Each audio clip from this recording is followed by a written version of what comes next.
Welcome to another episode of The Day After as we take time on site to look back on a wonderful round of Global Champions League Stage 8. We are officially at the halfway point of the season, and would you believe it that the red-hot in form Valkenswaard United go on to win yet another stage. Gilles Thomas is the man that can do absolutely no wrong, along with Lorenzo De Luca, giving Valkenswaard yet another victory. They now lead the overall championship standings as well. It was a great night for the Stockholm Hearts, desperately needed some championship points, and the Basel Cosmopolitans having a superb night as well. It is time for us to get some thoughts, to get some reaction. Rosie Turner joins us in the studio. Sasha Nugard-Lil joins us in the studio. And Katarina Romberg joins us in the studio as Basel and Shanghai make appearances. Ladies, I will come to you in a moment. Rosie, it's been a really interesting GCL stage. I think there was a lot to talk about. Time was an issue. Eliminations were an issue. Pinball effect of a ring was an issue. There was just so much that came out of yesterday's GCL. What was the main theme that you kind of found occurring a lot? Definitely the arena size, which I think everyone quite likes the challenge, though, of that's why GCL is so exciting, because every single week there's a different arena that horses and riders have to adapt to, which for us is probably more exciting to watch than it is to have to deal with. But I definitely think time was an issue yesterday. I don't think we've ever seen that many time faults before. And I guess you guys will be able to tell us in a minute, but you probably can't push as much in this sort of arena because it's small enough as it is anyway. If you're taking strides out, then something goes wrong and you don't have much time to think. I mean, I know we always mention Gilles, but he's got 2 9-year-olds here who are so unexposed at this level, and they go in as if they're 29 and they know exactly what they're doing. What I find outrageous about what Gilles is doing at the moment is that normally when you blood a 9-year-old, you do it for the future, and you're happy to have 2-3 fences down because you're trying to get the 9-year-old up to speed. The fact that he can flip a coin and jump Chiara in one round, who's a 9-year-old, and go clear, flip another coin, jump Callista, another 9-year-old, in another round and jump clear, knowing that he has Luna, knowing that he has Hermitage Cologne as well. Like, it just doesn't make sense to me. But anyway, that's Gilles Thomas and the season that he's having. Katarina, welcome to the show. Talk to us about this ring. Everyone talks about Monaco. Everyone talks about its size. Is it everything that people talk about, or once you get in there, is it maybe not such a big factor that everyone makes to make a big story out of? Okay, I think it's a very, very special ring. Once the size is small, but we all know that, so I think everybody's prepared. But also there is a lot of stuff going around. I think the horses have to see a lot, they look around all the time. So I think you need a lot of focus for you and the horse.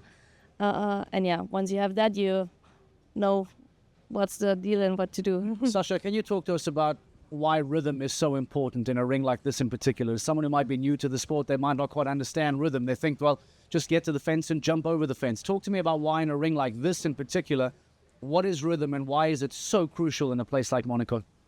I believe from the very beginning, from the first jump, if you have your rhythm, your canter and your flow, you kind of get into what you need for the ring. And especially this ring, it's like you can't think twice out of the corners. It's like, no, you really just have to think about next jump all the time.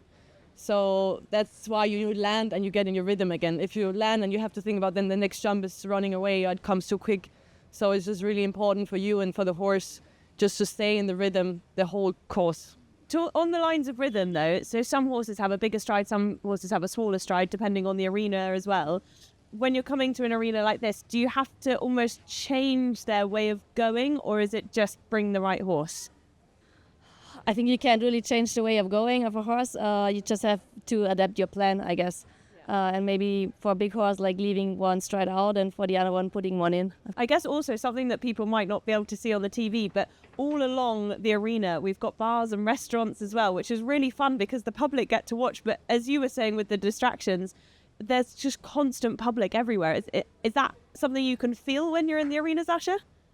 Yeah, you definitely feel it, and I think the horses too. It's everywhere you go in the ring, there's something or someone or, noises, everything. You have the water next to it. It's just such a different setup than the horses are used to. I'm sure you can't stop it, but how do you try to minimize it? Because you're right, it is so easy to get spooked if you are running alongside the water, you're running alongside the public, like Rosie says. There's restaurants and there are kids that are running around. I think about Prague at the GC playoffs at the end of the year. I think in former years of Miami Beach, where crowd literally come up to the railing. How do you try and keep yourself and a horse focused when there is so much that is happening around you? You try not to focus on it. You just try to focus on what you have to do. And I think, the horses, they feel what you are doing and what you want to do and what you want to show them. So if you really just try to focus on the tags that you're doing, I think the horses, they kind of, if you go in and you're like trying to get them there and trying to get them there, they will focus even more on all the scary things. So I think just trying really to stay calm and just do it, don't think about it too much. Yeah. Katarina, what really stood out for you in your round yesterday? You had a fence down. It was still a really good round and a really tough ring. We had a beautiful view, as we do here in the studio. And I know for round 2, this triple here in particular, B was a real tough line. But what stood out for you yesterday? Because again, Uliano Vizzani, the course designer, has so little room to play with, yet he still needs to make it challenging and put combinations. He has so little real estate to play with. Where were the areas that you felt he really challenged the riders? I think in total it was a very difficult course. There were many parts which you had to ride very well, I guess. But I think for me and probably for many people, the line for the triple combination and the triple combination itself was a very difficult part out of it. And why is that? Is that because of how you were coming out the corner? Yeah, I think it was like a pretty sharp turn. And as Sasha mentioned before, you really need the rhythm for the combination.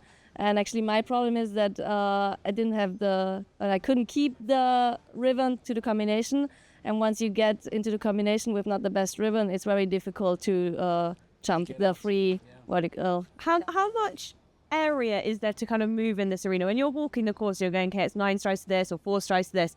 How much movement can you have in this sort of arena? Sasha or Katarina? Not much.